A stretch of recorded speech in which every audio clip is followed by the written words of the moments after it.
Cyberabad commissionerate के दफ्तर के सामने बीआरएस कायदीन का एहतजाज और हज़ारों की तादाद में कमिश्नर दफ्तर पर बीआरएस कारकुनों व चाहने वालों को पहुंचने की कॉल पर पुलिस ने बीआरएस कायदीन को गिरफ्तार कर लिया।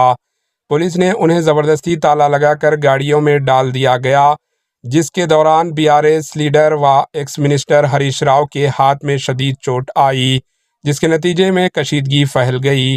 Bureau report, HN news.